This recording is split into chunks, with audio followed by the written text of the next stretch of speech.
Good morning, everybody, and welcome to DePaul University's panel discussion on sustainability. So thank you for coming, faculty, students, and guests. This program is put together with the support of Nikos Avlanis, and he's teaching a class here in sustainability. So I wanted to introduce a couple of people before we get started. The Sustainable Management Program is housed in the business school, and in the last couple of years we offered a MBA in Sustainable Management and a new degree MS degree in Sustainable Management. And we owe much of that to a gentleman sitting here in the front row, Ron Nazer. Ron came from us as former provost at Presidio, and I guess the only way to explain it is he championed sustainability throughout DePaul, starting a task force across the university, and he championed these degree programs. So without his efforts, we probably wouldn't even be here today. So here's Ron Nazer. I'd also like to introduce, by way of introduction, just in his first few days here, the new executive director for the Coleman Center for Entrepreneurship, Billy Banks, here in the first row. I think it was just yesterday it was announced that our entrepreneurship program was ranked 15th in the nation for the undergraduate program and 20th in the nation for the graduate program. So Billy joins a STEAM program, and we're happy to have him. Like I say, the programs that we have in sustainability have been growing in popularity, and panel discussions like this, I think, contribute to that growth. So this year we added Nikos Avlanis. His company, CSE, is leading provider of training and consulting in sustainability across the world. He's got offices in Brussels and Athens, Greece, and Chicago, and everywhere. So he has these training seminars that he offers to get a certification in sustainability. And so he's going to be the moderator of this panel discussion, and I'll introduce Nikos. Thank you, Scott. Thank you. It's a great pleasure to be able to organize one of the first events, the Sustainability Success Stories, with the support of Scott. Without the great support of Scott, of course, I was not be able to do this panel discussion, so I'm grateful for this opportunity. And welcome to our Sustainability Success Stories panel. It's the first one, but not the last one. I mean, we plan to do many others in the next coming months, because we have to share with you many success stories on sustainability. In DePaul, we believe that sustainability in education for graduates and undergraduates is very important in order to create sustainability leaders for the future. Because that's we all are here today, to create sustainability leaders, and particularly young, well-educated leaders that they can create businesses with sustainable growth. Business, but together with financial success, they can also have a positive impact to communities, employees, and environment. That kind of leaders we want for the future, the near future, not long term. And I'm sure that the speakers are going to speak more about their success story. A few days before the Paris Convention for Climate Change, we are all looking forward that all the global leaders, under the leadership of the United Nations, will bring a better and a more balanced agreement for us and for the future of our children. We all know that this Paris Convention is very critical for the sustainability of our planet. So let's all hope that finally we're going to manage to have an agreement all together. That's my ultimate hope. And with that, I don't want to say more, but I would like to have a warm welcome to all our speakers today. Thank you. Thank you for giving your time and be here and sharing your success stories. We have speakers from global companies, as you may see, and local companies at the same time, because sustainability is global and local. And we have Tim Carey, which is going to be the first speaker, which is the Senior Director of Environmental Sustainability from PepsiCo. We have Renita Dixon, which is Sustainability and Environmental Coordinator from ITW. Brian Tillman, which is Director of Operations for Windfree. And finally, last but not last, Tyler Kearse, which is Senior Global Sustainability Analyst from Brager. At the end of their presentations, I have prepared a few slides about the trend sustainability in North America the last years, about challenges, and we're going to use them as an input for our discussion with our panelists. And of course, the panel discussion, as you know, it's one of the most important part of the whole event, because we want to exchange your views, questions, and answers with the speakers. We consider that very valuable. So thank you, and our first speaker is Tim Carey. Tim, the floor is yours. All right, thank you very much, Nikos. And let me pull up some slides that I wanted to share with you.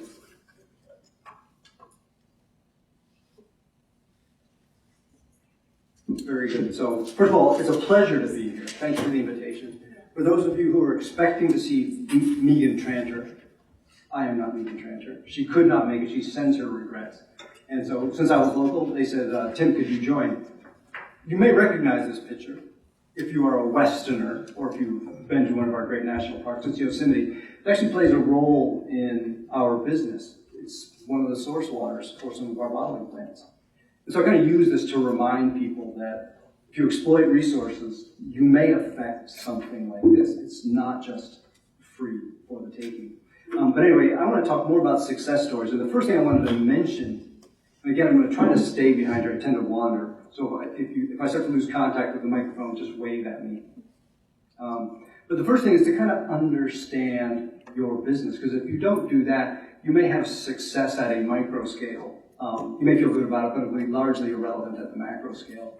So the first thing you should do is know your supply chain, know your risks, know your stakeholders. When you're planning the action, how you should spend your valuable time. The second is, and this is for all sustainability people, if you can, create financial value. If you do that, it will allow you to take chances on much more dangerous and ambitious things. Third is articulate a vision and strategy so people can understand and follow it. And the fourth is, and this is the most important, think big. You'll change nothing if you think too small. And so be as ambitious as you can. I assure you, executives want that. They will be disappointed if you don't think big. Before I go too far, though, I wanted to give you a few insights. These will not be a surprise to professionals in the room. We, PepsiCo, and perhaps others, have impacts throughout our value chain. It's not just what we own, it is everywhere. And two, and this is an encouraging trend, stakeholders expect us to address them all. It's not just, address water because you're putting water in a bottle. It's not just carbon because we've heard about carbon as an existential issue. It's like, address everything. Some stakeholder will care, so know what you have in your systems, what the impacts are, and who they affect. And so I wanted to share with you our impact. It's pretty much from how raw materials are grown by farmers to what happens at the end of life. When you have a container in your hand, it's a choice that you all make. What do you do with that thing? And so when I thought, what success story should I share? The first thing that came to mind was, you've heard about the California water crisis. It is absolutely real.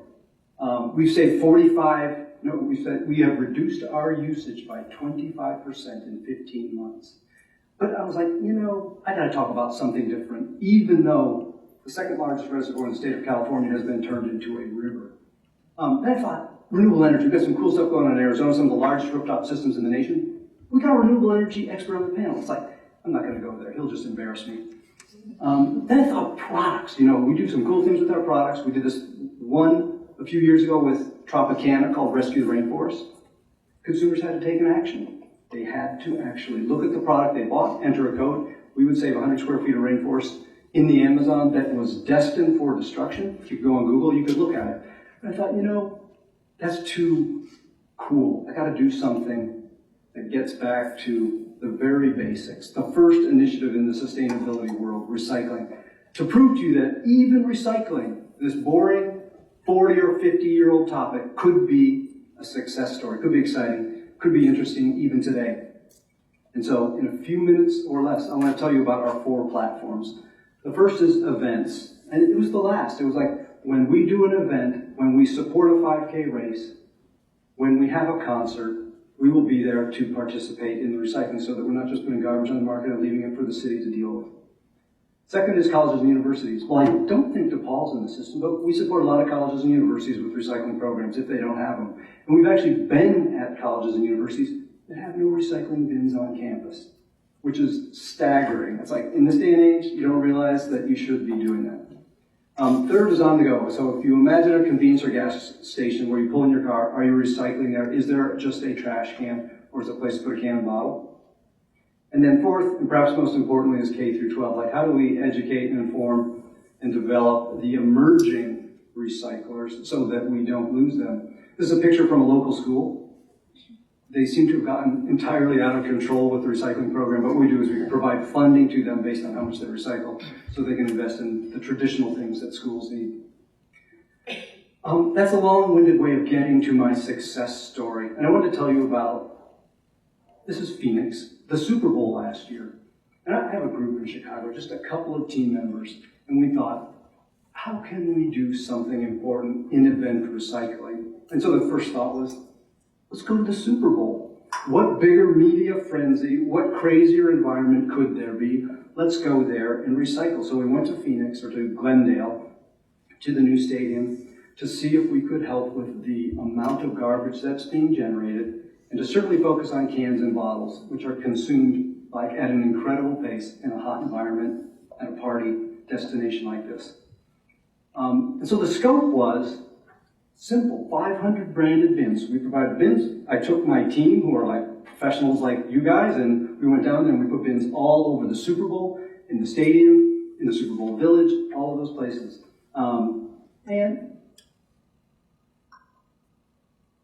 We generate a lot of impressions, so thousands of impressions. So part of that is to tell people you can recycle here. There's a place to do it. Just don't throw that thing that is in your hand in the garbage.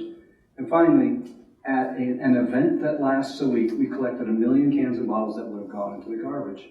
Everybody was psyched. A great success story. It was like, this was an important move. You did it with a small team. It really cost just a couple of plane tickets and these bins. But that wasn't all. Here is what followed. The NFL, Roger Goodell, that's probably a bad name, but still, his office called us. Like, they're trying to find my name in a directory. And they said, we're doing the NFL draft in Chicago.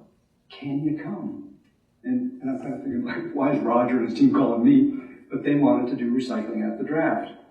And if you're at Grant Park, it was a big event. So we took half of the bins there. 250 branded bins. There was supposedly 250,000 people attending. Major TV coverage. And we said, sure, we'll do it. So we sent those bins from Phoenix to Chicago. We set them up around Grant Park and everywhere. We captured 400,000 containers in a week around the draft, which, as far as I know, nobody really cared about from a kind of public consumer perspective. So it's like, oh my God, this simple event, one day Super Bowl turned into the draft.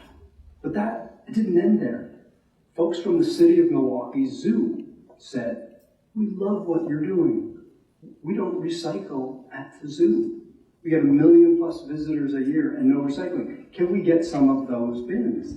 So we shipped 130 of those bins up the road to the Milwaukee Zoo. They now have them. If you go to the zoo, hopefully you will see one of our bins. Don't just look at it, please use it. Put a bottle and can in it. And so this simple event just continued to grow to kind of greater and greater levels. And finally, we weren't done. Because Major League Baseball was watching the Super Bowl, they said, we're not recycling at the All-Star game. And so they said, can you come? And apparently they set up a street at the All-Star game that's full of things to do outside. Newscasts were from everywhere. Every newscast that we saw, you could see our recycling bin saying, recycle here, participate, take advantage of this. So again, the small team I have, basically one full-time person and one person who's part-time between me and another initiative, set this up, made it to the Super Bowl, got contacted by Goodall's office, got contacted by the zoo, got contacted by Major League Baseball, asked to participate. These are things that normally in my business you would pay an extraordinary amount of money to even participate in. And all of a sudden, just because we want to recycle, they're calling us up. And finally, the story goes on from there. I won't go into all the details, but here were kind of the success metrics that all derive just from that one little event that we had planned. So our placements, we had a goal of like 5,800 new bins out in the field. We kind of crushed it. We almost doubled it. Our collections, and this is just at the events that I described, 2.6 million cans and bottles that used to go into the trash. And if you know the carbon footprint of a can and bottle, everyone that you save, particularly aluminum, has a significant carbon benefit in addition to a landfill diversion benefit. Tons of media impressions. We became the only source at PepsiCo that got media impressions that they did not have to buy at this scale. Everyone else is like, I gotta buy time in the Super Bowl. I gotta buy these things. It's like, oh no, they just came to us because we were doing something responsible. And this other one, Pepline Articles, is just an internal thing. We had, the company wrote 9 articles on what our little team did so that the rest of the business could understand it. So the kind of moral of the story is that it can be old, it can be dull, it can be boring, it can still be very interesting to a business or to people outside the business. And even though it was just recycling, something that we have an obligation and responsibility to do, it was still an extraordinary success from just a few team members. Thank you. Thank you.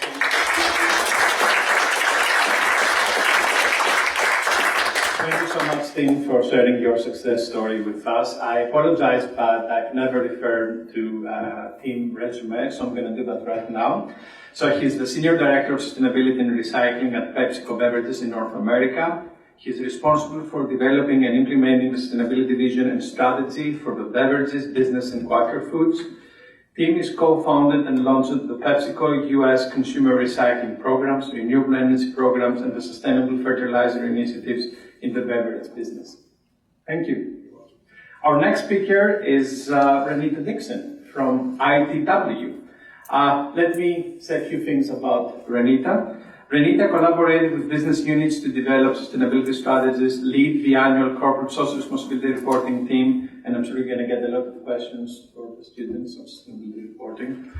Administrate and maintain resource consumption and water waste recycling inventory, manage greenhouse gas emissions inventory, respond to stakeholder inquiries, including the Carbon Disclosure Project, and many different initiatives. So, a warm welcome to Renita.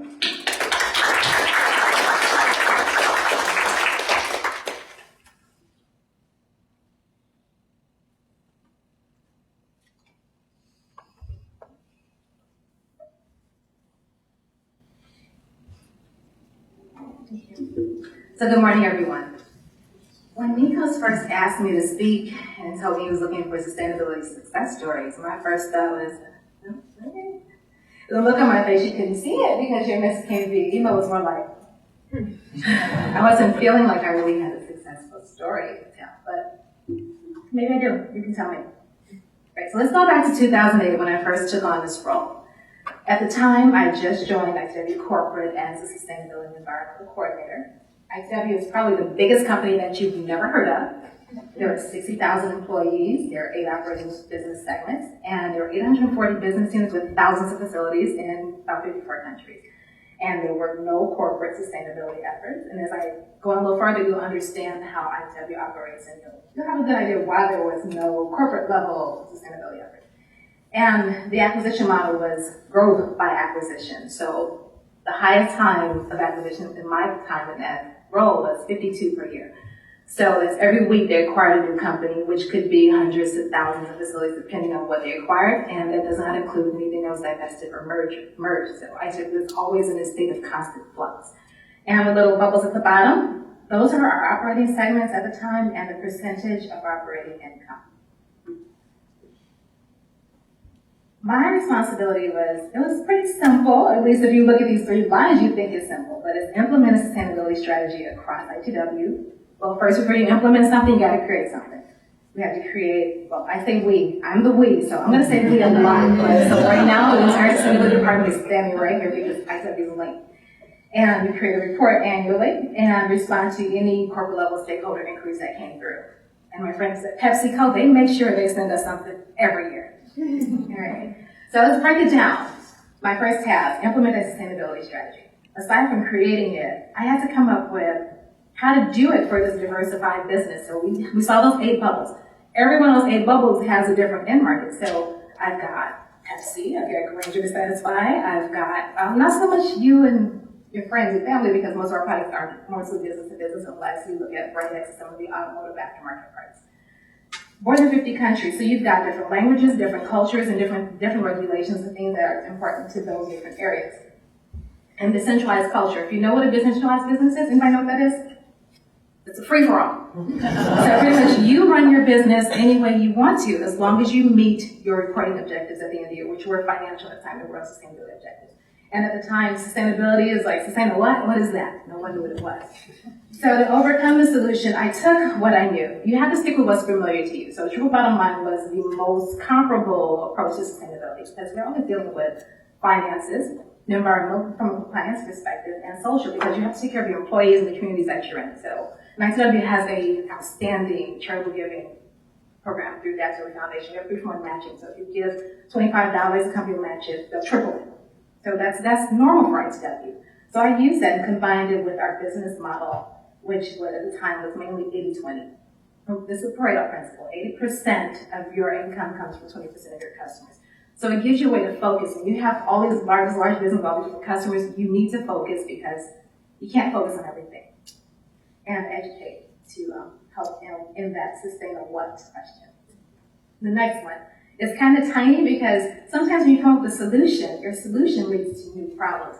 So just to confine, I'm going to go straight to the data collection. So if you're going to create a sustainability report, you have to have something in it. There was no data because no one had tracked any of this information. One of the biggest problems was no one knew where all the facilities were. There's no one list to tell you where every business is in this country. And there's no EHS role in every business either. So one list that we had were the controllers. So the controllers, they manage the money. So we always keep track of what the controllers are. The controller was our contact. The controller doesn't know a kilowatt hour from gigawatt from fortunately. You might get lucky and find one that does. So that created a whole new set of challenges. We got some data. We're decentralized, so that means, I'll get to your data when you want me to get to your data. Actually, when I want to, because I'm going to put you on my 20, you're not my 80. Back to that 80-20 business model. And the business keeps changing. So we've still got new businesses coming in, businesses going out, and at the executive leadership level, you mentioned Tim Gardner. Tim Gardner was one of those people in the board, hey, let's swap some businesses. So your leadership is changing all the time. It's constant flux. Next task, I will call the next problem because it was one of my responsibilities. Respond to the stakeholder inquiry. What was beneficial is starting to collect that data because you can't tell your customer what they're looking for if you have no idea. Or in our case, at the corporate level, mostly through the Carbon Disclosure Project, we didn't know what our carbon footprint was. We didn't know how much energy we were using. We don't know where we're taking water from. So that was a whole big project in itself and trying to find what's what. And also sorting which inquiries to respond to because we got box of them. And again, we use our business model. Customers, our large customers, they come first. Government comes first. Sometimes you may have an NGO who wants some information and unfortunately, they come a little bit later because I can only do so much. Okay? So as time progressed and started to see some success, I created a strategy and participated in the Plus program. I gave it to my boss. We were putting out the annual CSR reports, and each year the reports got more robust, and there was improvement year on year. The stakeholder inquiries, they were a lot easier to do because I had information, had a policy in place, and things were just going in the right direction. And the best thing was improved communication throughout ITW because if you can't find people, you can communicate with people. So a lot of the problems that I faced were starting to just go away. And the progress was it was very good. We would feel good. And we're being recognized publicly. Most people who voluntarily go into sustainability, you're doing it because you want to make a difference and you want to change the world, right? So for the most part, you take it to heart. This becomes your baby. But there's always change. I knew that there was change because I worked for ITW. I've been here for almost 20 years. I wasn't always corporate, but I know what the company is known for and how it goes. But some of the changes that started to happen, I was not prepared for. For instance, starting in 2011, there was a notice that went through the company that we're going to divest the finishing business. So the finishing business, they did paint finishing for automotive and for large appliances. So we made the paint sprayers, the booths, and all the other equipment with that. It was a very successful business. So when you see hundreds of businesses suddenly being wrapped up and they're gone and they're not failing businesses, it makes you do this. It's happening because you're not getting the full story on what's happening.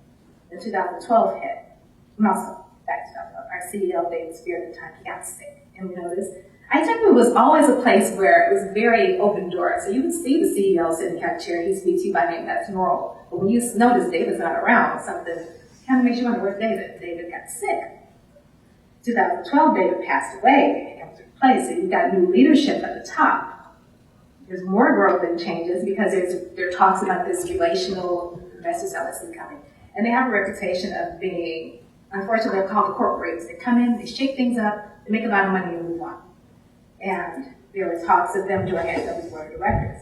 And I don't think they actually got the position, but their impact was felt. Because by the end of 2012, there was an announcement of these new key initiatives and performance goals. 2013, they introduced portfolio management and business structure simplification. We call that BSS. Not BS, BSS. Some people call it BS, but that's what it's doing. So we started to see, I started to get more and more emails saying, this is my last week. I enjoyed working with you. See you around. And it became very frequent, like, what is going on? The people that you found that you could connect with on sustainability were all, not all, but a lot of them in their company. 2014, one of the largest segments of ITW at the time was industrial packaging.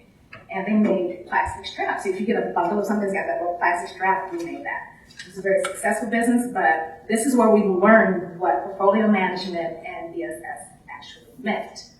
It meant if you look at the business, we're 80-20 ourselves. You look at the business, it's successful, yes, but you can't increase the price. There's no room for organic growth in it. Plastic strap, the thing is a plastic strap, the customer's not going to pay more for it. So they're starting to bundle up these large chunks of the business and divesting them to make the company more profitable, prepare for organic growth. And more closures, more mergers, and more divestitures. So now this is ITW today. Fortune 200 company. Revenue is still doing very well. But if you notice, we had 840 business units on our first slide, 90. That's a big difference. We're in 54 countries now, we're up to 57.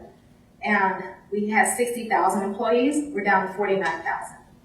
We've got 2 more years left in this strategy. And here's our business model. It's already explained that. Customer back innovation means working with your customer to find solutions to their problems. And decentralized entrepreneurial culture, that's not going to go away. Fortune 500 company, we're recognized as an industry leader. And we're one of the most admired companies in the world. Who heard of ITW before today? Cool. Usually it'd be like one person. All right. So in this upper corner, you can see our stock price is going up. But at the bottom, you can see what's happening to our sustainability program. In 2012, we announced that we were introducing our first energy and emissions reduction target. Well, we started with 10 businesses. We were going to take these 10 businesses and learn what we could from them and apply it across the business. By the end of the simplification, there are only 4 businesses left. What's the damn growth things? We had data collection participation up to 90%. That's dropped down to about 75% because it's not in the 80. People are trying to keep the jobs. The leaders, we found a group of people in a lot of the businesses that were sustainability leaders, and we could communicate with them, get our initiatives out. Well, a lot of them have left the company. They weren't moved on because of the business changes. Change, if it's not managed properly, can be very stressful, and people will leave, and we had a lot of that. Decorative surface and industrial packaging segments were the most active sustainability segments. Decorative surface, they actually modeled their business after using the interface. They worked with the interface to come up with a way to launch their sustainability program. It's pretty cool. But that was one of the large masses of businesses that left that today. And I actually got a message with someone quoting what's in the CSR report saying, well, this is important to the company. Why am I not feeling this? You see all these changes and you really don't know how to deal with them. And there are these human factors that come into play. You have fear, anxiety, you have anger, and these things, they'll hit you as a sustainability professional, but they may not hit the financial office. And I'm on the inside saying, I'm this one department of one, and I'm like, oh no, what's happening? What's happening to our program? Because I'm riding high, everything's going well. And I realized, oh my gosh, that's just like when you lose a loved one. I'm in denial. Oh, it's okay. It's going to be fine. Then I got angry. Do you know how much hard work I put into growing this program and you couldn't take out my businesses?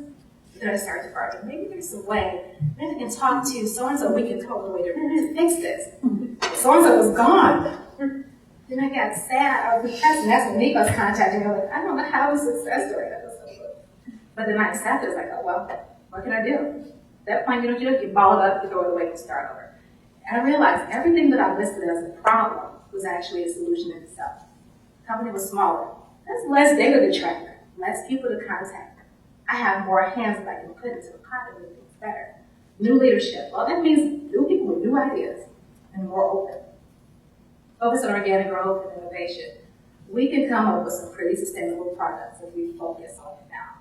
The old strategy was no longer viable. Well, it turns out that old strategy never left my boss's desk anyway, so it's time to make a new strategy that actually have an audience. And things are much more clear now. So where are we right now? Starting nowhere.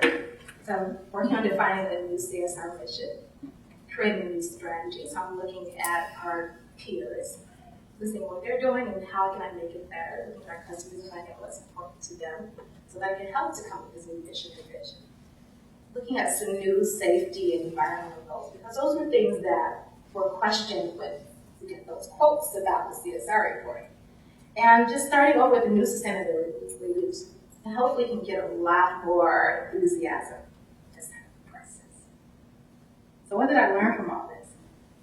You have to do peer comparison, but you have to resist comparison. So when I say that, I can't look at his Pepsi program and say, oh my gosh, I'm at the Super Bowl. Though I may not be at the Super Bowl, but I've got 5 more plants recycling that weren't recycled last year. Anticipate change. You know that regulations are going to change. You know that the trends are going to change. But what you may not think about are the changes within your organization. I would never have guessed that we would lose such a large portion of our business or improve the way that we have. Shift your perspective and persuade others to do the same. So take that list of negatives and realize that they're not actually negative, they're positive. And throw away those ideas, take that old strategy, and don't think about what you had, think about where you're going, and think about the moment. And don't take it personally. It's really not your baby. It's just your job. At the end of the day, you still go home to things that are important to you. And what was also helpful was the support of like-minded individuals. So I would have my grief sessions with other sustainability people, and they would take, sometimes we come home, we're feeling a little bit better, and sometimes we didn't, but the world keeps turning. Thank you.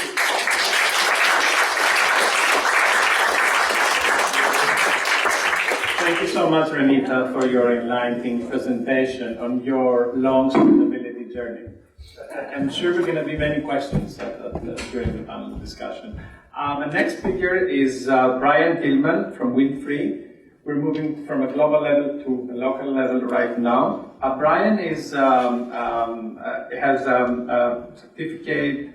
He did his studies in the University of Illinois at Chicago, and he did his MBA with Illinois Institute of Technology. He's helping Windfree to become the largest solar installer in Illinois. So we'd love to hear more about it. Thank you.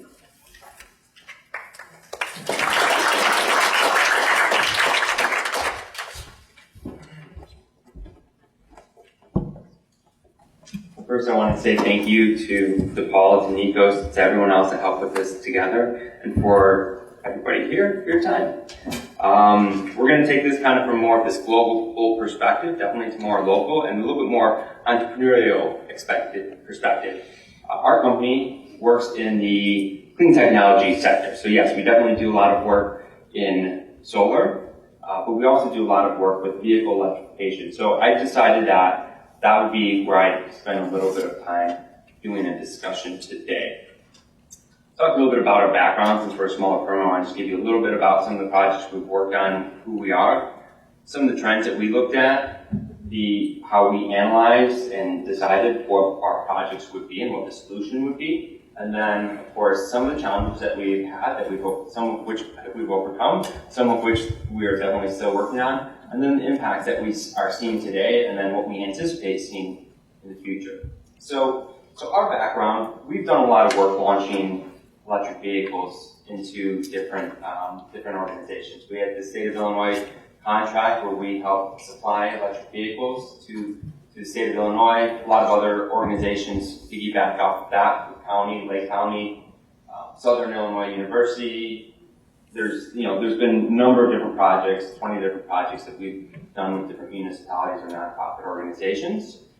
When we do those, a lot of times we're not only bringing the vehicles into the program, but we're working with the sustainability director to do a life cycle assessment or to do some financial analysis. We're doing training for the individuals that are managing the fleets. We're also looking at the ecosystem, where the car is going to, what makes sense. Do we need electric vehicle charge stations at a couple different sites? So we help launch those programs.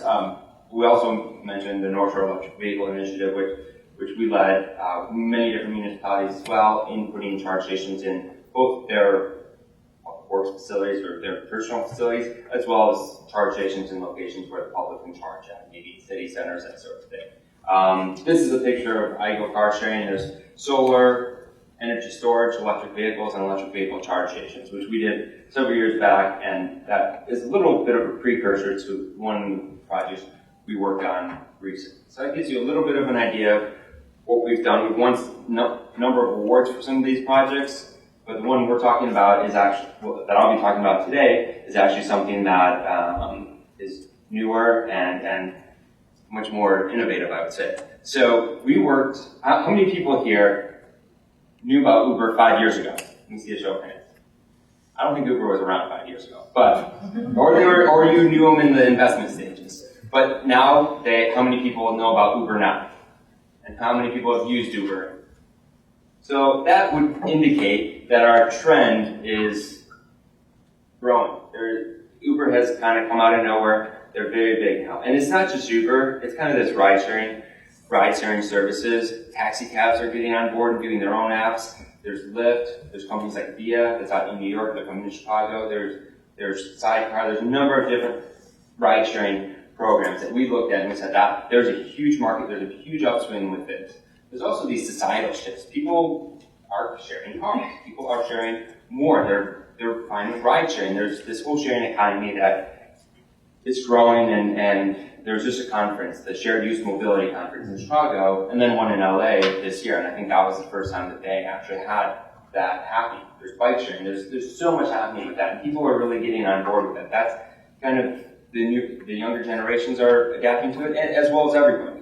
There's also this kind of shift. I don't know if anyone saw it in Paris this year, and actually I believe last year as well. They said in their city cores, because of human health impacts and the emissions from internal combustion engine vehicles, they were not letting internal combustion engine vehicles drive into the city cores. And you've seen some cities actually say by a certain year, 2050 or whatever, we're only going to have the city cores be accessible by electric vehicles or zero emissions vehicles.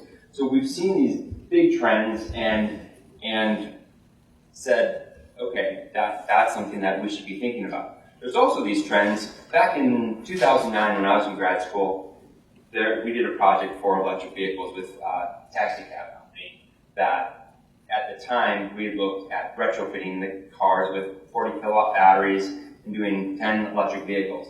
The cost to convert those cars at that time with a fairly small battery was $130,000. Today, we're able to buy vehicles that have 80 kilowatt batteries for about $55,000. So the costs have come down dramatically. In 2017, 2018, we also look at it and we see there's talk of the Chevy Bolt, the Model E from Tesla that are somewhere in the $35,000 to $40,000 range. At least that's what the anticipation is. So there's this big cost curve where the costs are coming down, and we think the cost advantages will continue to increase dramatically to a point where, at least for high utility vehicles, 60, 70, 80,000 miles per year, these vehicles will actually be the only vehicles that really make sense from a financial standpoint. So right now, working out the kinks right now can really help create a competitive advantage for the future. The companies that are trying this now, that are working through this, when the cost curve intersects, there's going to be huge advantages, and there are a lot of kinks that you work out, we've learned about. There's also, we've been doing a lot of work with Rocky Mountain Institute and other organizations that really feel that autonomous vehicles are likely, and they're likely to be electric vehicles. Everyone know what a autonomous vehicle is? It's a robo-driver. It's basically a car that can get you from point A to point B without having somebody actually driving it.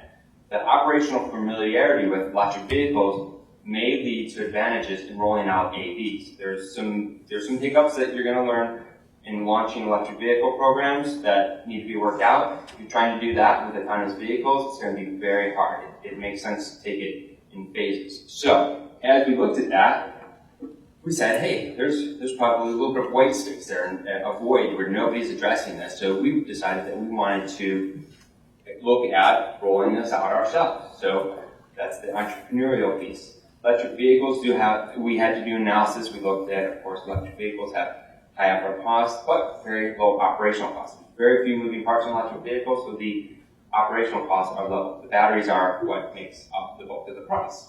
So we want to have vehicles that are driving a lot. There's also infrastructure costs that are more expensive up front, but that, if you have the cars driving enough, that will kind of push itself out. We looked around, there were not a lot of vehicles to meet our needs.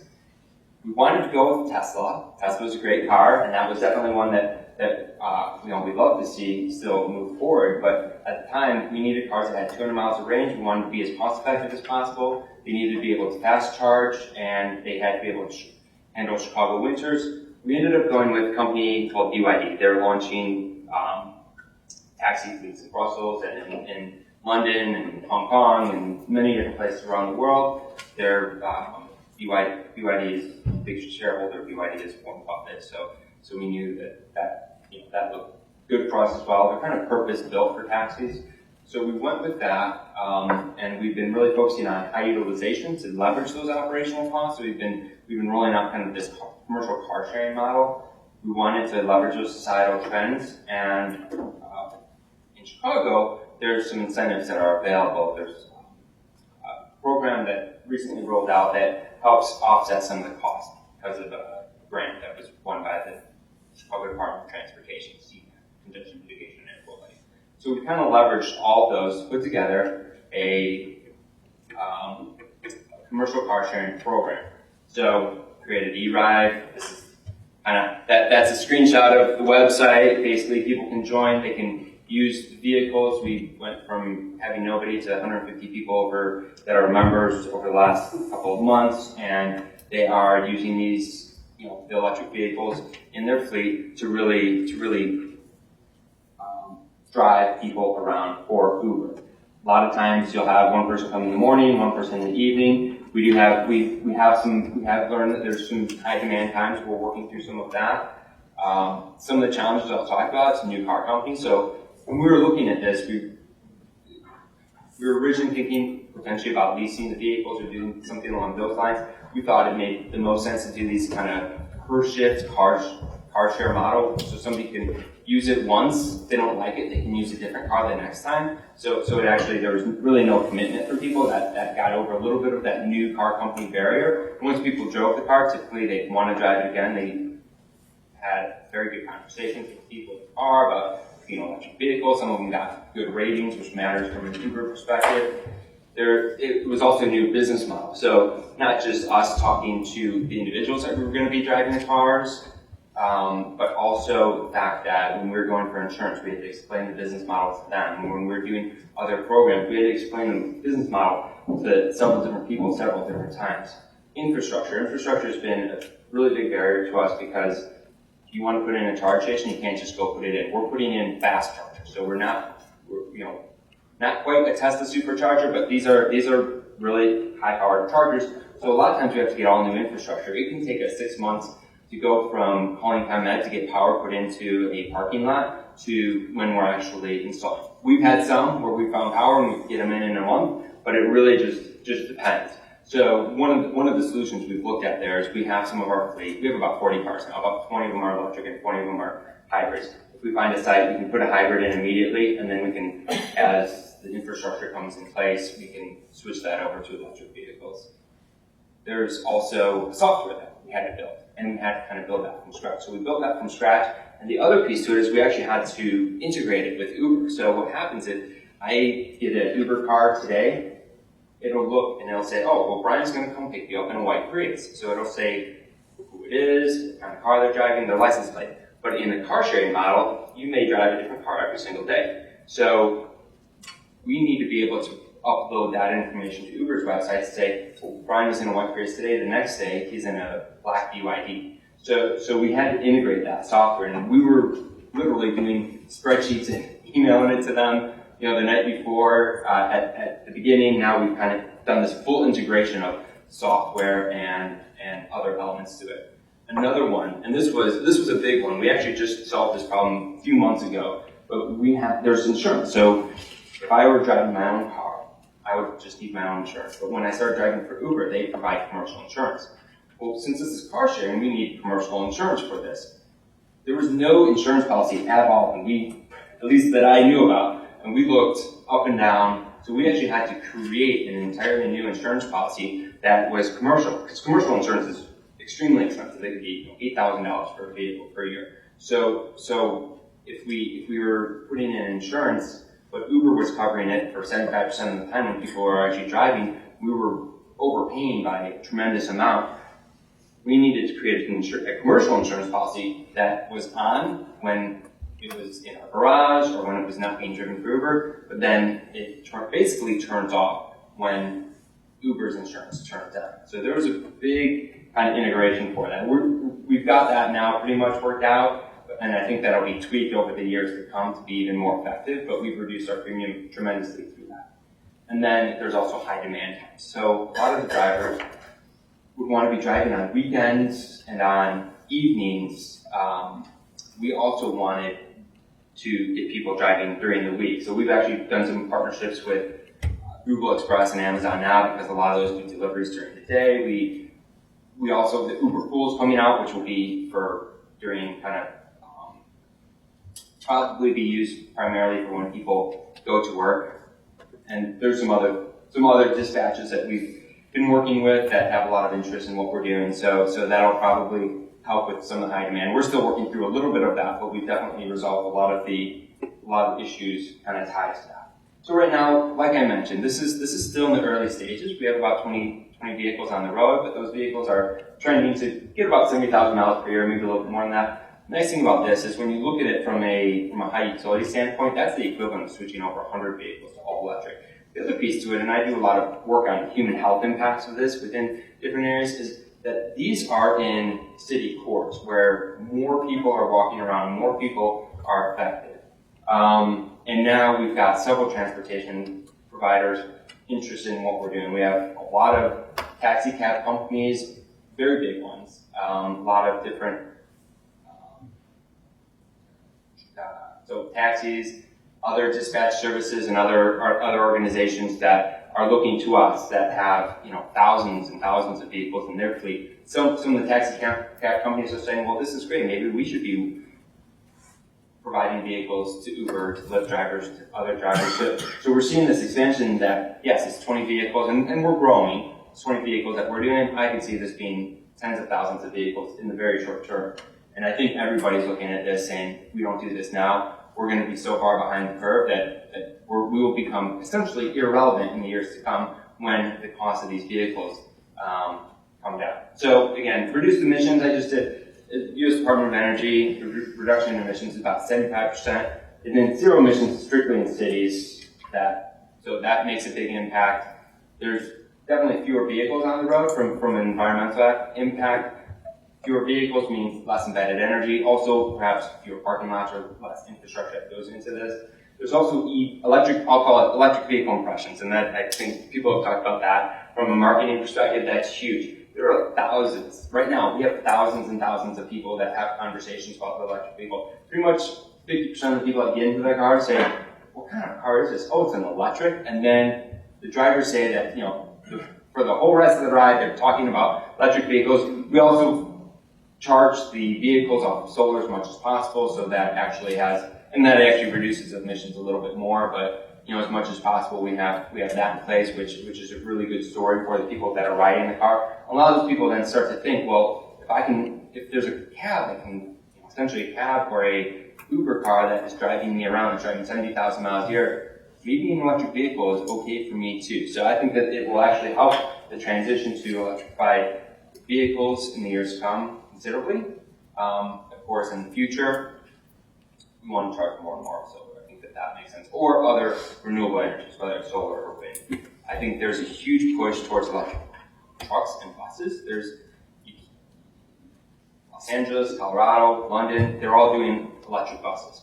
I just saw a lot of, we've seen some FedEx trucks that are electric, and I just got the cut sheets for a bunch of heavy duty trucks that are going to be electrified, and particular ones that are delivering in kind of city core. So I think that that's a big piece to it. And again, we do a lot of work with Rocky Mountain Institute.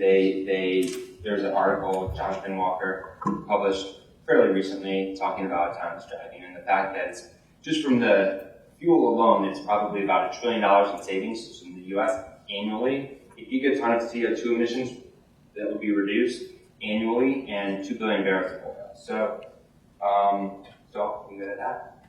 Thank you.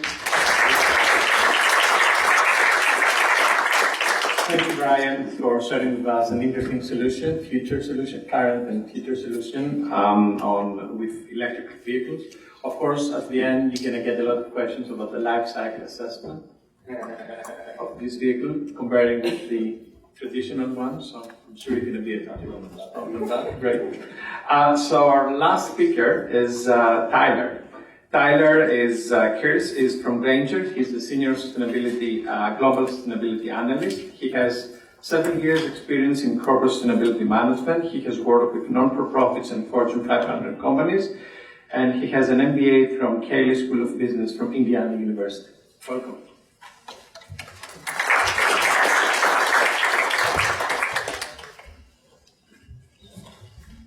All right, so thank you all for having me here. I'm excited to talk. How many of you are in business school right now? Okay, so a large majority. Then I guess the rest are business owners or professors. Well, so I graduated from business school in 2012 from Indiana University. So it was 3 or 4 years ago that I was sitting right where you're sitting right now. And I think it's a testament that if you work really hard and you are passionate and driven, that this is not a dream, right? It's reality. So I'll talk a little bit about Grainger's sustainability. I joined Grainger 3 years ago right out of grad school to work on their sustainability team as a resource use advisor. So looking at what Grainger has and what can we do, kind of like the very beginning. Grainger knew, we're a global company, $10 billion a year. We help businesses, business to business, right? So if you think about our customer, we refer to them as Al and Betty. I think that paints a picture immediately, right? The blue collar, the guy who's in the boiler room, or Betty who's doing payroll. So it's about cost reduction, it's about what works now, and let's be honest, environment is not very high on their priority. So how do you put sustainability in a company whose customers don't care about it, right? So we think about sustainability as it means doing business the right way. And so sustainability means cost cutting. It means efficiency. And then, of course, we have our investors, which do care about sustainability, who help drive sustainability as well. We're the 13th largest e-retailer in North America, which is, I think, a little bit surprising to most people. So we used to be a storefront company. Now we're switching to distribution only, or majority distribution. But you still see some Grainger storefronts like this one. But if you think about that actually helps us quite a bit, right? We reduce the amount of energy we're using per product out the door. We don't make anything, we just distribute. So if we can get everything under 14 buildings across the United States that are 1.5 million square feet as opposed to 700 buildings across North America, we have a little bit more control. And I think that goes back to getting control and understanding of your company, and that's what I was brought in to do to the beginning, to understand our supply chain. This is where we reside today. So we're all over but 90% of our business is in North America. So this is how we looked at sustainability. So I'm going to talk about sustainability as a success story for Grainger as a whole, because I think we're really proud that we have gotten so far in sustainability in the last 5 years for a company, as I mentioned, that is pretty conservative. So we break it out into these, 7 bubbles. So team member engagement, corporate reputation, footprint, resource use, energy conservation, and so forth.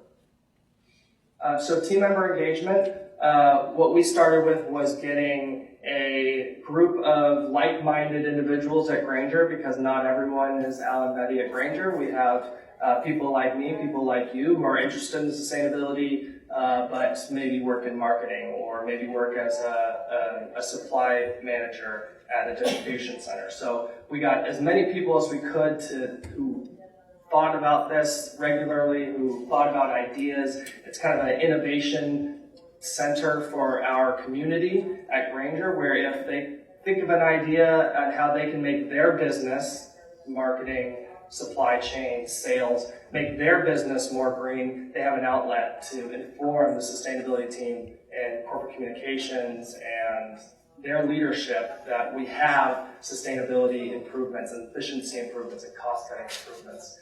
Really great program. Green Ambassadors has helped us a lot. Corporate reputation, in 2013, we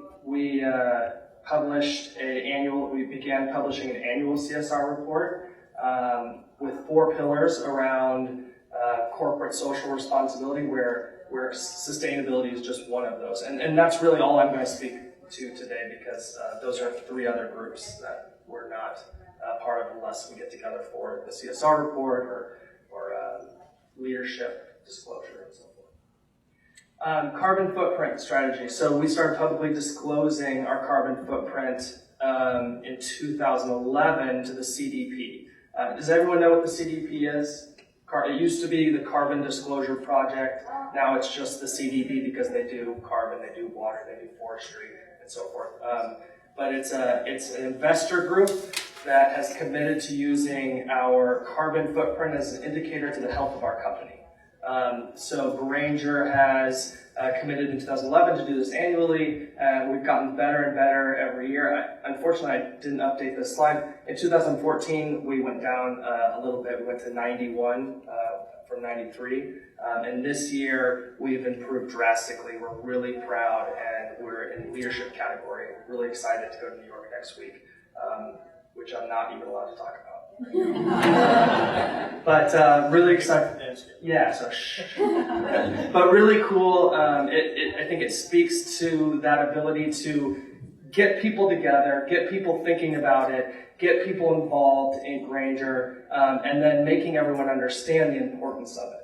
And being able to collect data is so huge, right? And being able to communicate the need for that data from everybody in your organization is huge. When I walk into a meeting, it's like a sales pitch every single time, even if it's the 3rd time I've talked to them, because it doesn't feel like it was part of the business before, and why should it be part of the business now? We've been successful for 87 years. Why do we need to start thinking about this now? And it's a sales pitch because just because you're doing it that way for 87 years doesn't mean that for the next 87 years we should be doing it that way, right? So I always talk about this. Have you ever heard of the idea of how railroads were built, how they were designed, right?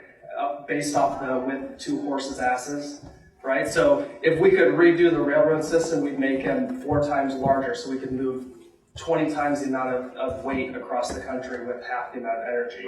So let's start thinking about that way. Let's start being entrepreneurial inside the company to be more efficient. And that's what sustainability is to Grainger, is efficiency. And I think that is a selling point that it goes across all businesses and all types of businesses. So that's what we communicate regularly, and I think that's what you have to do. And that's how you get to carbon strategy, because you have to have the data and you have to be thorough.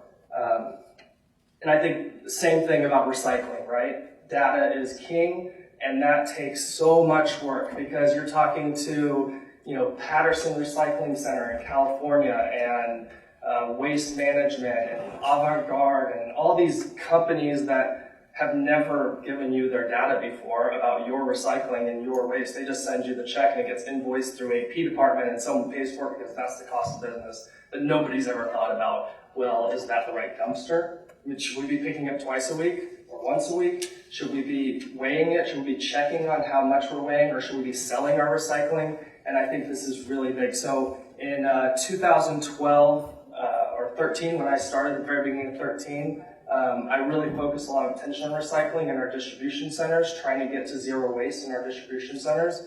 And you can see we've really succeeded in that. I know 10% doesn't seem like a lot, but geez, that was a lot of work. And we're hoping to get even higher. And we have some facilities that are 95%. We have some facilities that are really slacking, that are 50%. And so actually tomorrow I'm flying to Kansas City to our distribution center to sit in dumpsters all day and collect and understand why Kansas City isn't good at recycling. Right? Why is LA at 95% recycling and why are you at 54%? Like, it just doesn't make any sense. We did the exact same thing there. So I think that's also a fun part of this job, right? So today I'm wearing a suit talking to you. Tomorrow I'll be in jeans and a t-shirt sitting in a dumpster. So yeah, it's fun, right?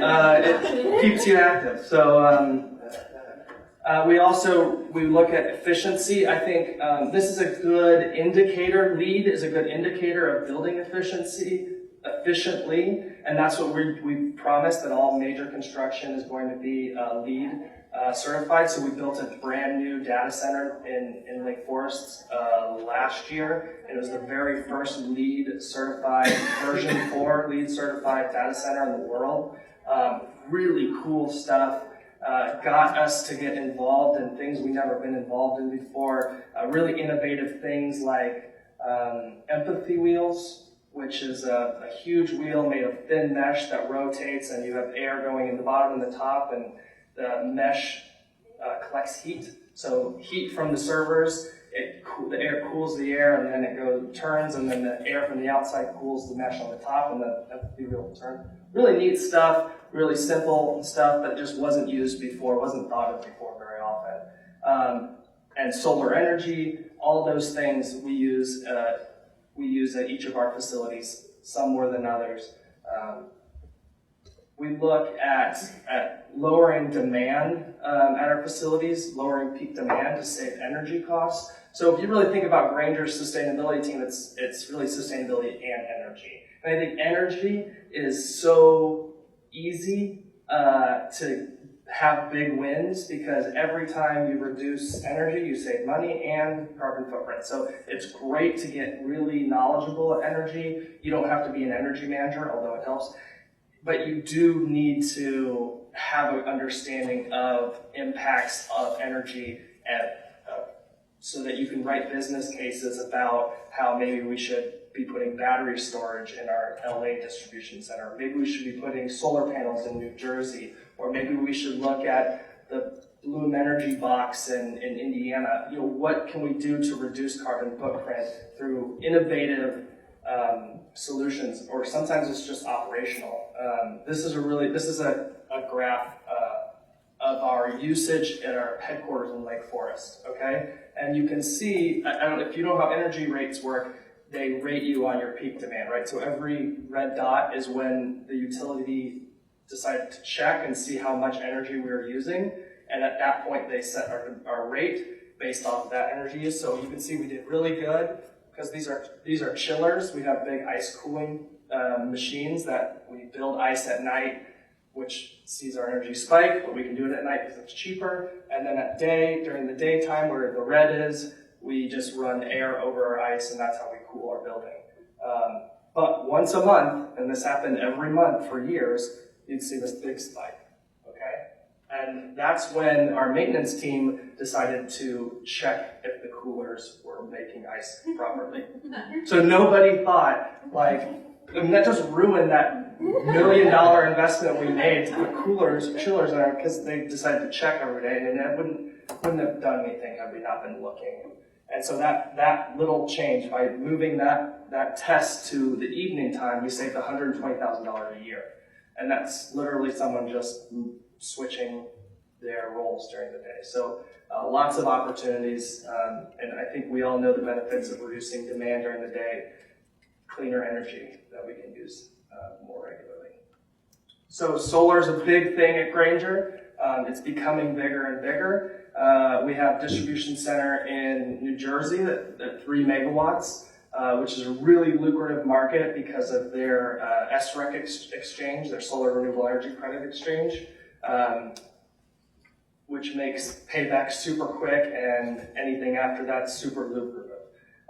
Actually, right now there's a great program we're working on for a new distribution center in New Jersey that we're hoping to double our amount of renewable energy in the next couple of years. So we're really excited about that. San Francisco, a great market. We've been very opportunistic about our solar creation, and that means finding incentives and taking advantage of the ITC, which is the federal tax credit, 30% tax credit on new renewable energy. So there's lots of opportunities still, even though that's coming to an end next year, for us to continually build our renewable energy strategy and become more innovative. And I think entrepreneurship is such a big part of sustainability at Grainger, because we have to start thinking about renewable energy in different ways. And rooftop renewable energy has been really successful for us, but maybe we start looking at power purchase agreements or off-site PPAs or community solar programs, things that we have never done before and that make our finance team's skin curl or cringe, because the thought of signing a 20-year agreement is mind-boggling for some people. But I think if we can figure out how to decentralize our energy use for our buildings, we could really expand our renewable energy strategy. So these are the things that I'm constantly thinking about and talking to people about and getting people comfortable with. It's really exciting and a big successful project that, an example of a big successful project that will take lots of time in a very conservative company. So it's interesting and fun. And then, of course, transportation as well. We do SmartWay, which is not very innovative. It doesn't take much of my time, but it's cool to say at meetings like this. We do product offerings, green products, and so we're growing this green product base every year, and a lot of this has to do with what the government expects from us, right? Because the government's our biggest customer, and so the government set new standards this past year on green product purchasing, and although that really affects like Lockheed Martin and Boeing, it could affect us in the future. So we constantly think about, okay, well, the government is our biggest customer, so even though those don't apply to us, we should really think about it. And so we're growing year over year at our product SKUs, and we have 1.5 million different products. So 50,000 is kind of a drop in the bucket, but it's growing, and we're working with our suppliers to make sure that grows every year. So you can always look at our CSR progress at GraingerCSR.com, and of course, if you want to hear more about anything, I'd be happy to talk. Thank you again for your time today, and look forward to answering questions. Thank you. We're going to have a lot of opportunities for asking questions when we're going to have the discussion, of course. But before that, I have put together a few slides about current trends on sustainability in America as a fruitful input for our panelists and for you.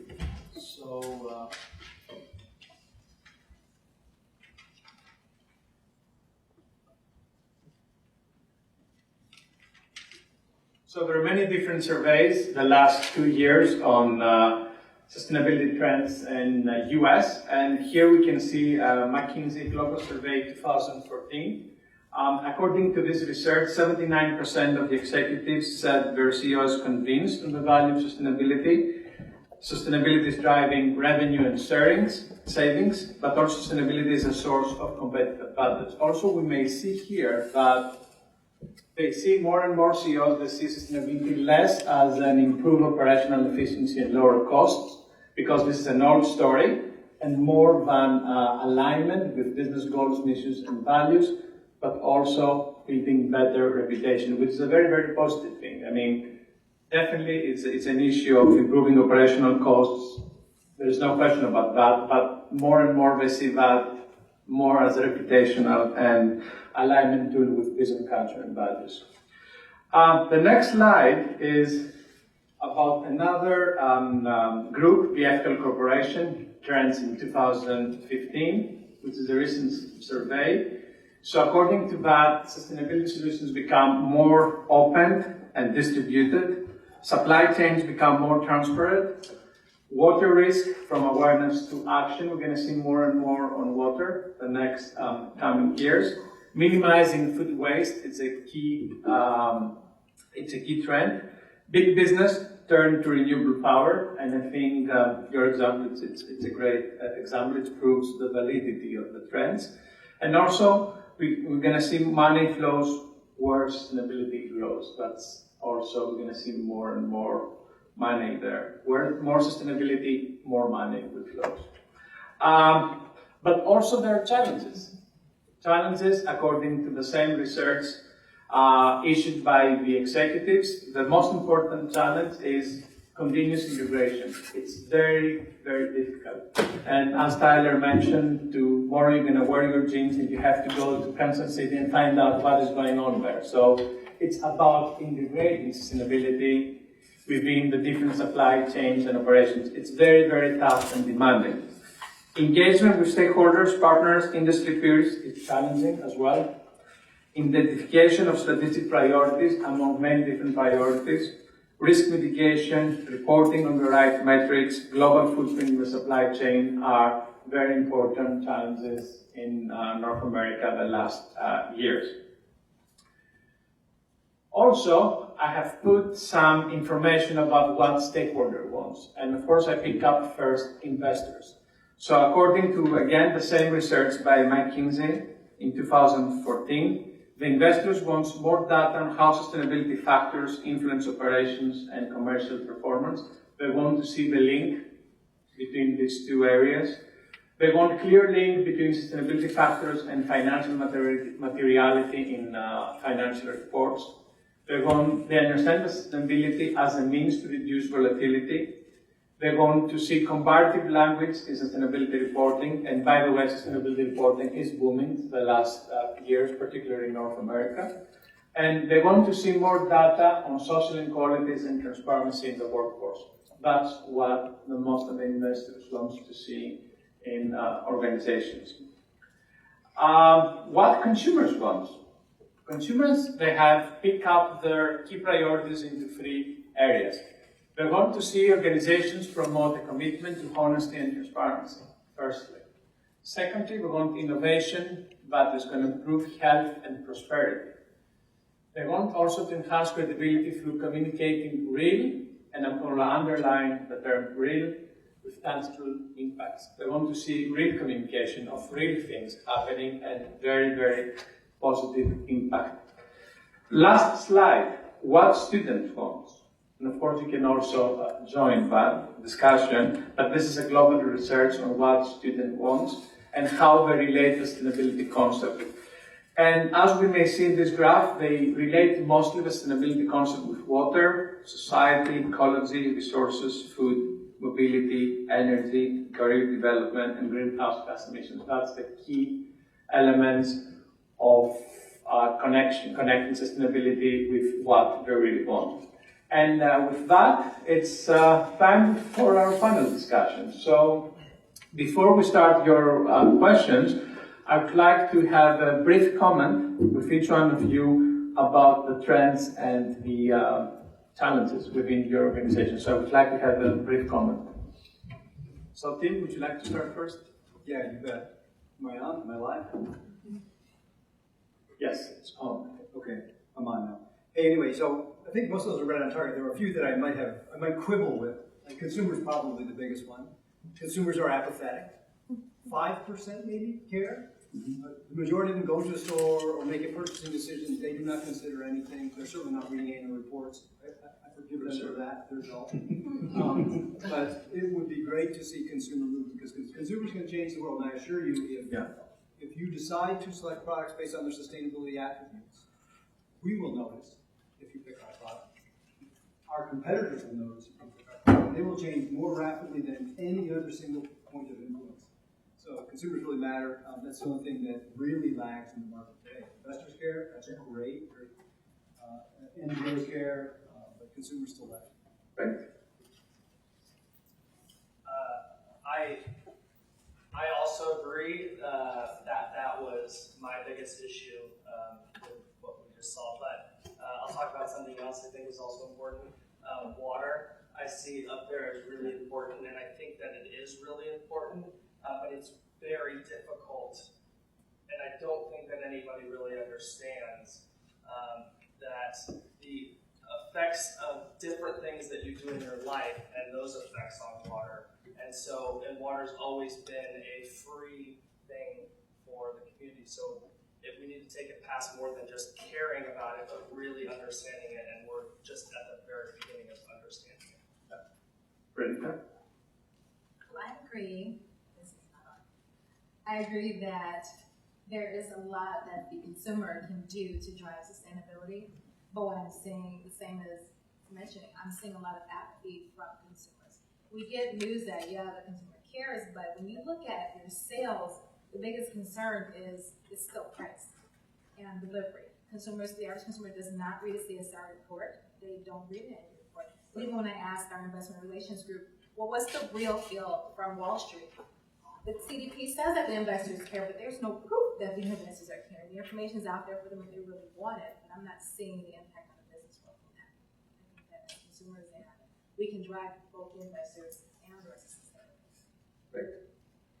I would echo that, yes, the consumers are definitely looking for a product that's as good as, if not better than the current product. I mean, like I said, we have some hybrids in our fleet and some electric vehicles, and a lot of times it takes some talking people into going to the electric. Once they do that, they realize that the product's as good as the other products. So I think that that's a big piece. And then another piece that I was just talking on very briefly is that a lot of times there's a big correlation with sustainability and actually human health impacts. I mean, if you look at the air quality, there's air pollution costs I think 7 million lives per year for premature deaths per year.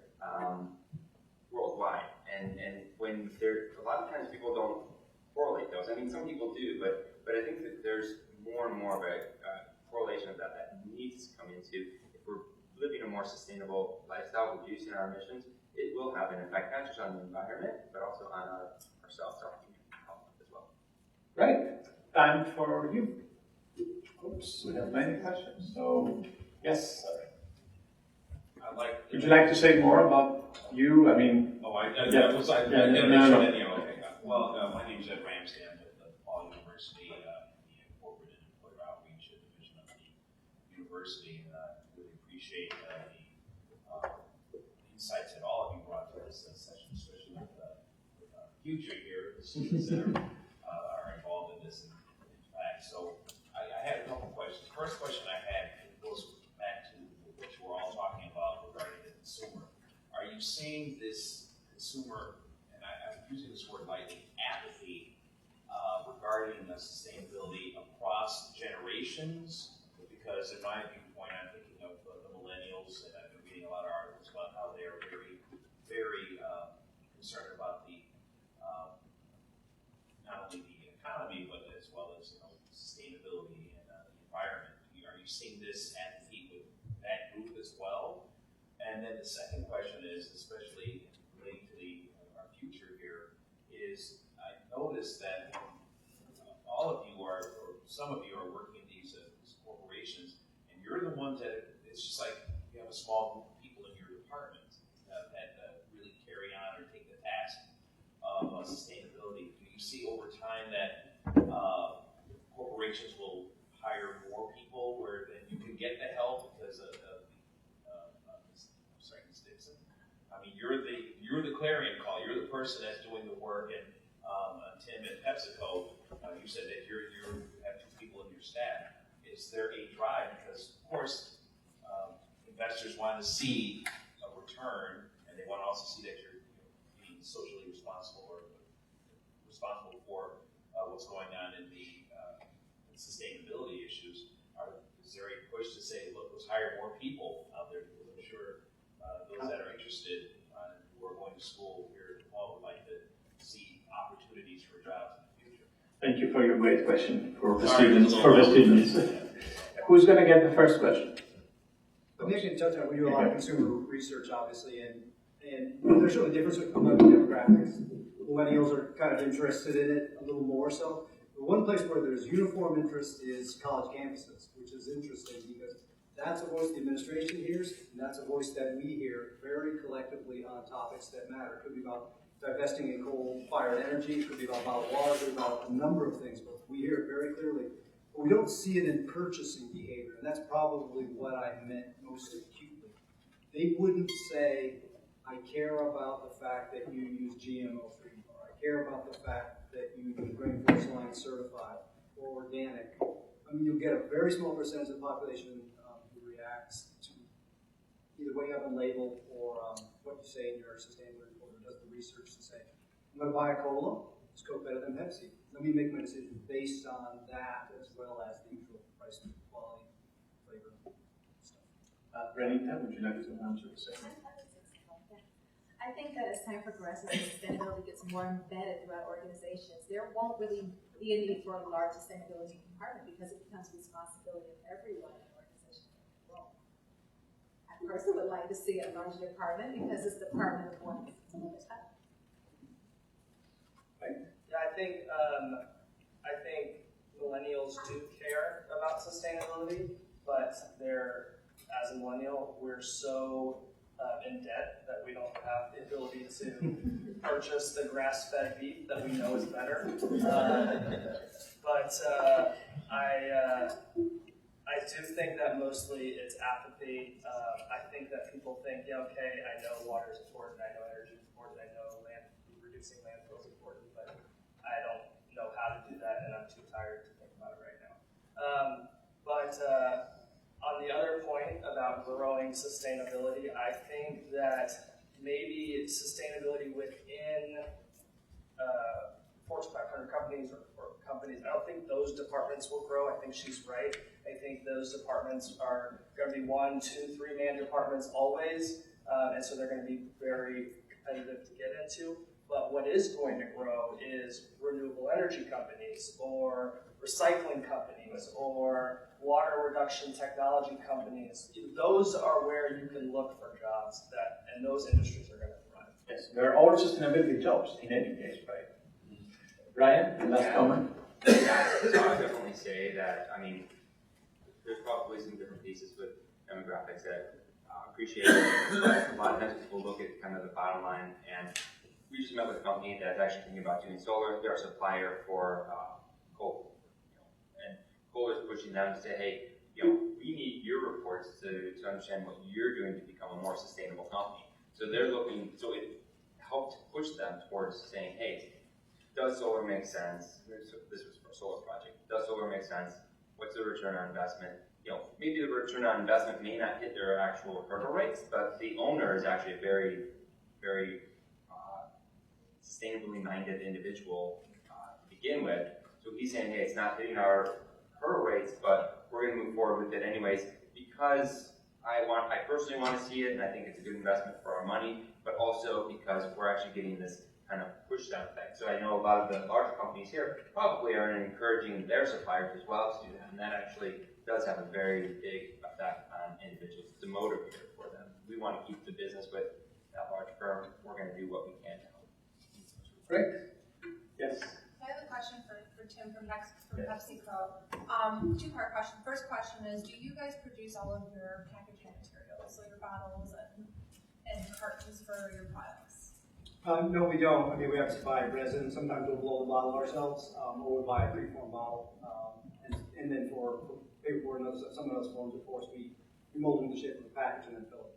Okay, so then my second question is, what is the status of compostable packaging in terms of is that something that you can drive to, does PepsiCo drive that, or is that more the, producer driving that initiative, and what role does PepsiCo play in advancing that? Because ultimately, as you said, that, consumers really don't care, they're apathetic, then why even engage the consumer? Why not just create a product that has compostable packaging so you eliminate that problem from the get-go? Yeah, so that's the argument I always use with Walmart. It's like Walmart, you can change the world, you don't even have to tell the consumer. It depends where you put it in your store and what attributes it has. So reward people who have the attributes, put it in the right spot in the store, it'll change the damn world. But to answer your specific question, obviously you may remember the Sunchip story, compostable packaging. Volume dive, it's like sales dive. It was a little noisy, I will admit. But that was an idea that we came up with. The second one, and this is really complicated, we can do compostable bottles. As the technology is available, it interferes with the current recycling market. As you put a PPA or a bottle that is made out of compostable resin into the current recycling market, it kind of renders the existing PET and other materials unrecyclable because it interferes with the process. So we're a little bit torn. What we might advocate, I don't know if it's a great idea or not, but is making bio-based PET, because you don't need to do it based on petroleum. It fits in the market. You can recycle it just as easy as any old PET. So you can kind of answer it in a different way, depending on the problem you're solving. If you're trying to have a carbon problem, a litter problem, or a landfill problem, if it's carbon, bio-based PET, so it's not a food source approach. But we have an important role in it. The role of the makers is more of a financial one. At our scale, I can't convert, say, brand Pepsi to something like that. It'll bankrupt the company at the current cost differential. I gotta find something that's a little closer so I can convince them spend the extra. Hopefully someone will care. We'll still be doing the right thing. Great. Yes. Yes. I have a two-part question for Ted again. Oh, thank you. You're very busy. It's the brand. Regarding your recycle program, does Pepsi have their own recycling plant, or do you send that to someone else? Yeah, we do. I want to just clarify the numbers. We have 2 people in our recycling program in North America.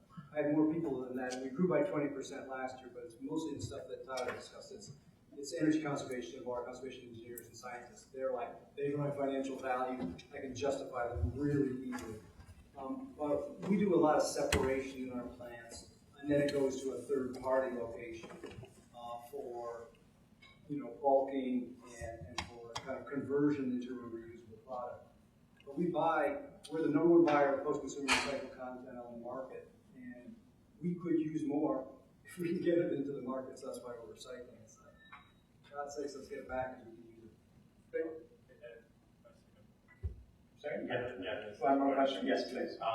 So, I know that the big issue with recycling bottles is that the labels and the caps are not recyclable. And do your plants kind of separate that, or you only deal with it if the consumer rips it up and separates it? Yeah, it's best to keep the caps on because we can recycle the caps. The labels in general get separated out. You can convert them into a number 2 through 7, so they can go into another stream to make park benches. As long as you can separate it from the plastic. So label design and how you adhere to the bottles kind of critical element. Great. Yes. Thanks so much to Paul and Nikos for pulling together this great panel. It's great to hear from all of you. My name is Emily Ackler, and I'm the Director of Marketing at Clean Energy Trust. Clean Energy Trust is a nonprofit venture firm that invests in early-stage clean tech companies. And so I'm wondering if you all can comment on how your companies deal with the innovation and technology pipeline issues that I think some of you referenced, but kind of specifically, if a startup were looking to sell to you as a customer or a possible acquisition target, what does that process look like for your firms?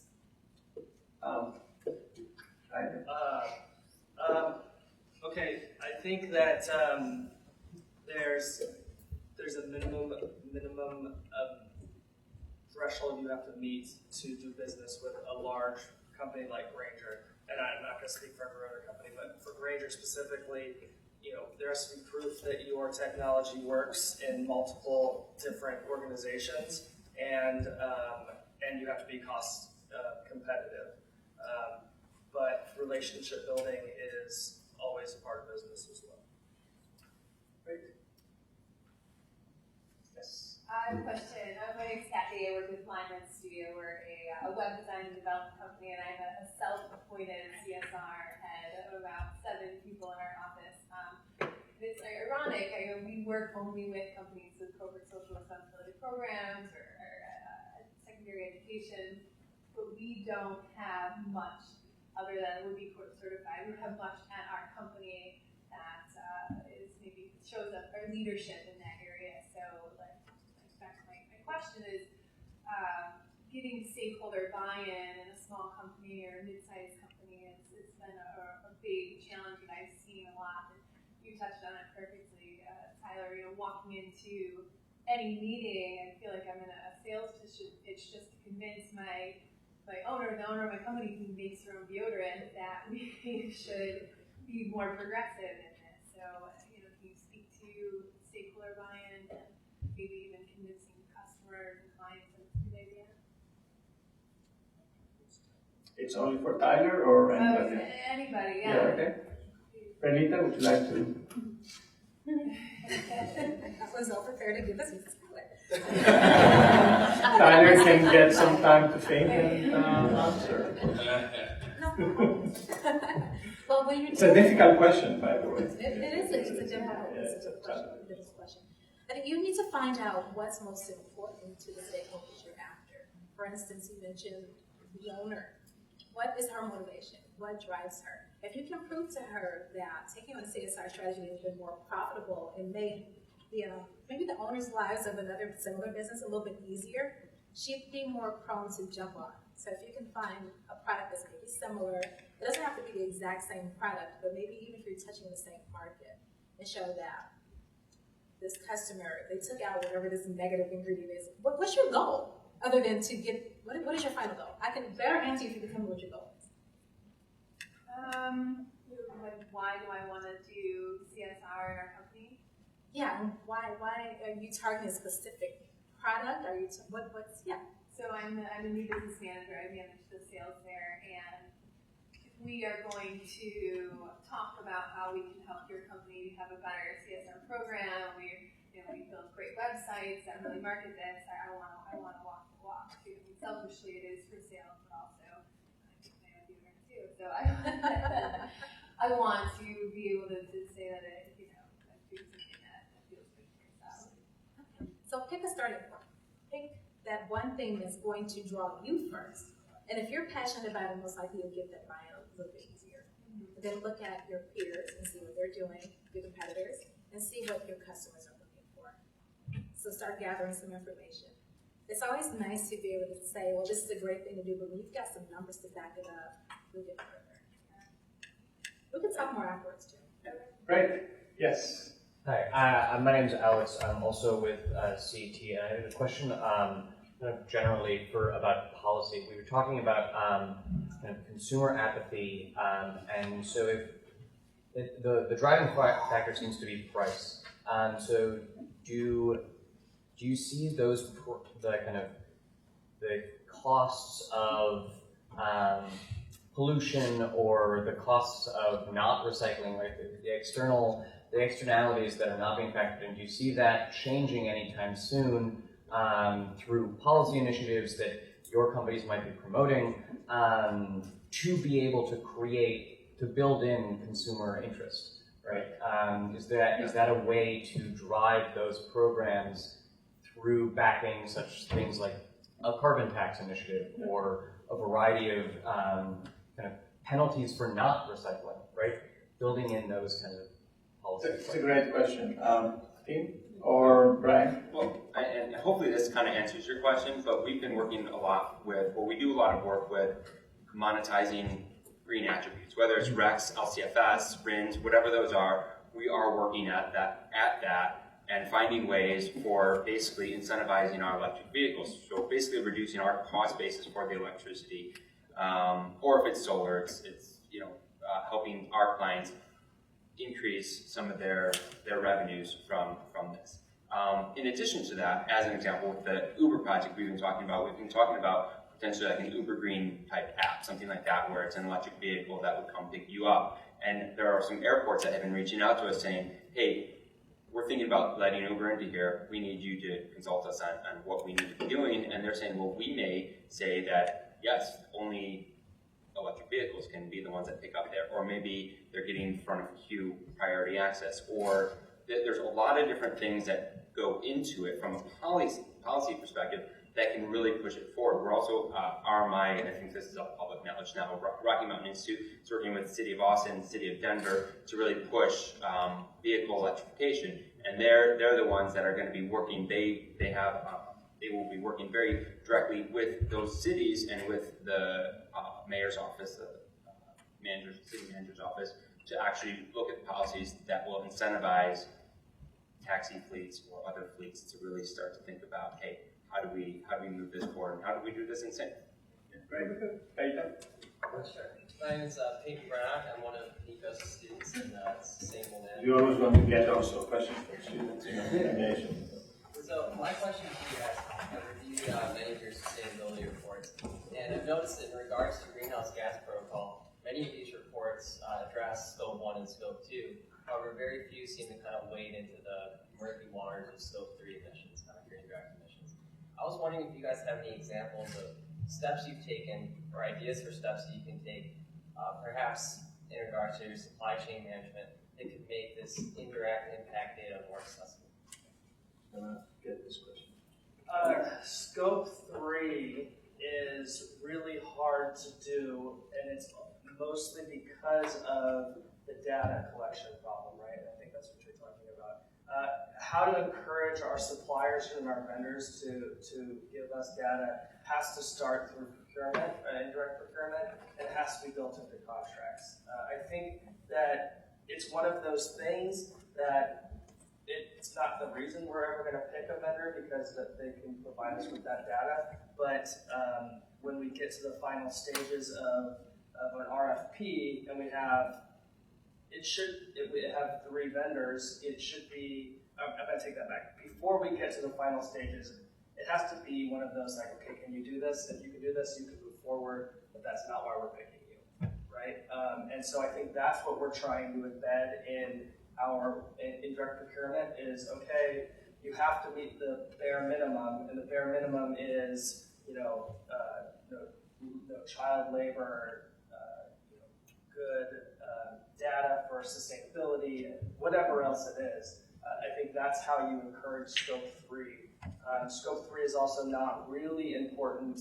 Not every part of Scope 3 is important to every company. So if you look, I think PwC has a really great CSR initiative, and they do a really good job of bringing in Scope 3 because to them, business travel is a big part of their carbon footprint, but business travel is a Scope 3 emission. So I think it's defining which part of Scope 3 is really important. And I think to us, to Grainger, it's transportation, right? How can we get our logistics, besides SmartWay, to improve fuel efficiency? Great, thank you. Yes. I'm Brian May with DePaul here. I have a question. The professor used a very big word in the previous slide, trust, and a second big word, transparency. And I think that is part of it, whether we look at sustainability or politics or pick your topic of the day or the decade, to get consumer engagement. How do we know when to trust and who to trust? Every other day in the paper, look at ExxonMobil now, and do we stop using them? I mean, granted, the individual consumer is only a small piece of their entire operation, but it is difficult, I think, on a daily basis. No specific question, but maybe just a comment about that. Well, this is the Achilles heel of business. Because I mean, when I'm up there talking about it, it's like, why should you guys believe me? Other than I'm a sustainability professional, and no one cared what I said for at least 20 years. Something clear.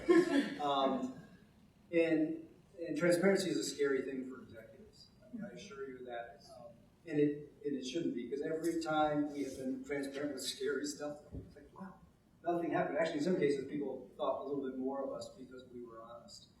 So it's really about producing an annual report and taking baby steps. You got to be honest. You got to tell the truth about yourself. Accept the fact. If you made this decision for a business reason, accept that it is true about yourself.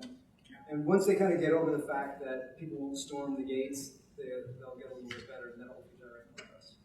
I think also that it's. I think you can trust what companies are saying, but you have to think about, okay, in reality, what's important to that business, and are they addressing that? Because, I mean, you look at all the slides I showed you, they all look like hockey sticks. I promise you, not everything that we do at Grainger looks like a hockey stick.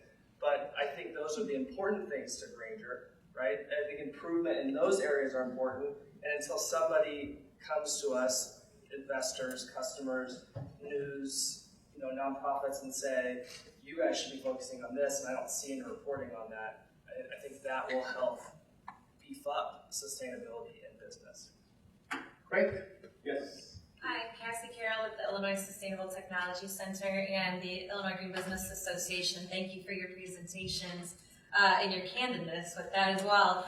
I know reporting metrics is a challenge for all businesses, big and small. I was curious if you could touch a little bit on the types of reporting systems you build or use, whether they're custom, whether they actually follow different sorts of reporting standards such as Dow Jones Index, GRI, those sorts of things, and then what platforms do you present that on? Are they customized? Or are they within those platforms? I know that's something that we're always curious about as well. Renita? Well, we use a system that we call it Baseline. It's an off-the-shelf system, but everything you put in your backbone is custom. So we needed something that was going to accommodate those businesses coming in and coming out, and Baseline gives us the flexibility to do that. We follow the GRI format with reporting, but we follow it very loosely because when you look at ITW as a whole, it's almost impossible to get all those indicators and report on them because we can't collect them because it's already set. So we try to follow some standard framework, but one of the things you'll hear if you ever skim through our annual report is flexibility within the framework. We're always looking for some framework that we can use to our advantage. Right. Two more questions. Yes, Sandy. I want to thank you guys for coming and answering our questions. Some of them could be difficult, I guess. My name is Andrew.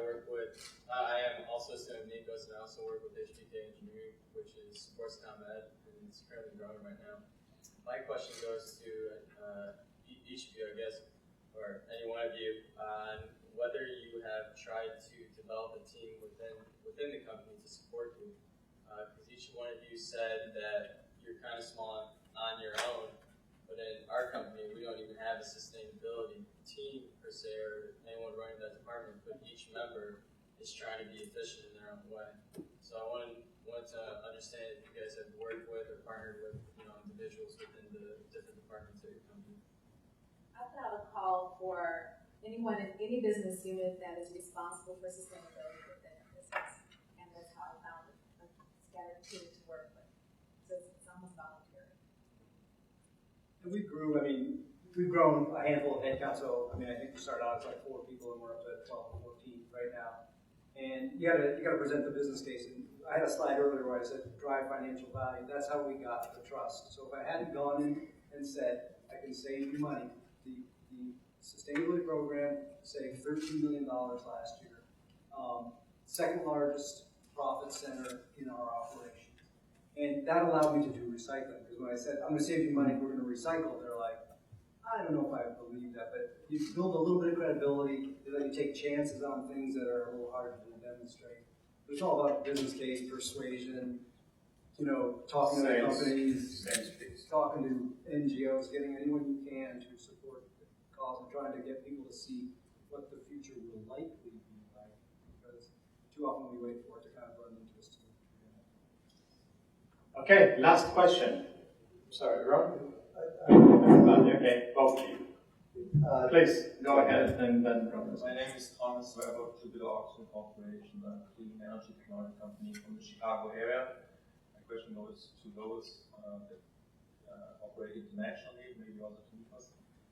The 5% turnout for consumers making a choice based on sustainability criteria is kind of disappointing. Is this a North America or US phenomenon? With your experience from Europe or other countries that you're dealing with, is that different? And if so, why is it different? I would say it's mostly U.S. thing because we don't have a culture where we talk about the environment as much. It's more of a recent push, and you have these what they call the subset of people that focus on it, and sometimes we look upon this maybe being heavy. But then you have our businesses in Europe where it's the norm, where recycling is everywhere. It's expected. It's just a cultural difference. Great. Ron? Yeah, last question does it feel like a tipping point in some ways? When I'm looking at the panel, it's a wonderful section, not to pick ages, but you represent different time periods when you've been at this. And those of us who've been at it for a long time, to step back and look at you see all these figures, are we really coming to sort of a global kind of a movement that makes all of our jobs easier? I mean, with Paris coming up, maybe that'll be a big deciding point for us, just over in China. And it seems like it is catching hold in kind of a significant way. So maybe this is one just to make some standpoint from the years you've been at it, from a few to longer. And looking at the students, are we coming to a pretty significant point, you think, in the way we're thinking about this program? I hope so. I'm waiting for you guys to take control so we can sit back. Absolutely. I mean, I remember in 2009 when we were doing projects and trying to talk tax against companies into doing just a pilot project. It was just like they looked at us like we were crazy. But then now we have all these tax companies coming to us saying, "Can you show us how this is done? This is really exciting." And I think that they understand that if they don't do it now, they will be at a huge competitive disadvantage. So I definitely see it from the electric vehicle side, and I think from the renewable energy side as well. Yeah, I think we're a lot closer than we were maybe a few years off. But the two things that people recognize, particularly when you save money, if I'm saving 10 or 12 or $15 million a year and you're not, I'm going to kill you. I'm going to do an R&D, I'm going to do marketing, I'm going to be hiring talent, I'm going to do all these things that you can't do. So companies are recognizing that. And then the other thing, people care a little more. And the only example I use is our security guard at the Gatorade facility in Phoenix. And one of our engineers is walking up and says, "We have a problem in the plant today." We're like, "What?" And he's the one, we got our security guards to read our water meters. Just record the data. Read the meter, record the data, it'll tell us what's going on. He recognized we had a leak. He told our engineer. So it's like, when the security guard is engaged, and he's not notoriously probably really liberal individual, there's hope. So there's hope. I think we're close. One last thing. One advice from each one of you for our students as they want to move on to sustainability field in the next coming years. What you would advise them? I would like your point of view. So I would say, I mean, there's a lot of people that are going to go into large corporations, and I think this rings true with that as well. But some of you that may be a little bit more on the entrepreneurial side, I would definitely say, look at what's happening out there and see what the voids are. When we were looking at electric vehicles and the fact that nobody was really doing it in taxi service or in Uber service or any of that, we looked at it and we started running the numbers and we're going, this is crazy that it's not being done. So we just said, well, if nobody else can do it, we're going to do it. And I think that that's something that, look for that white space, look for the voice, look for the opportunities that nobody else is seeing. And if you see it, don't be scared to do it yourself. Great advice, thank you. I would say stay flexible. Your title may not have sustainability in it, but that doesn't mean that your job doesn't require you to implement the practices of sustainability. I would say, especially coming in young and wet behind the ears, I think it's really exceptionally important to learn the business before, and this is equally as important, to ask why is it that way? Because you'll often find that it's that way for no particular reason. And, but you can't ask why until you've learned, because then you'll just frustrate whoever you're talking to and they'll pass over you as So I would just say that's all really good advice. I mean, each one of those is right on target, in my opinion. The only thing that we really lack is creativity and ideas. It's the hardest thing to find in a team is new idea. And so spend time dreaming before you're in or as you're interviewing about how you can kind of change your country or change the world, because that's what we lack.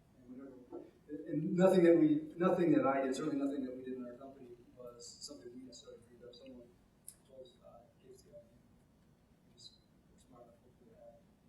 Great. I would like to thank you, all of you, for your great and active participation. We promise with the support of Scott and Ron, but we're going to do more events. Again, it's the first event out of a series of events on sustainability. It was a great discussion. We had people from the business community in Chicago, students, faculty members. This is what we want to do, to bring them all together and start a discussion on sustainability, trends, challenges. Thank you so much for your great... We look forward to having you more than one time share with us in the next coming opportunities. Thank you so much. Have a great day.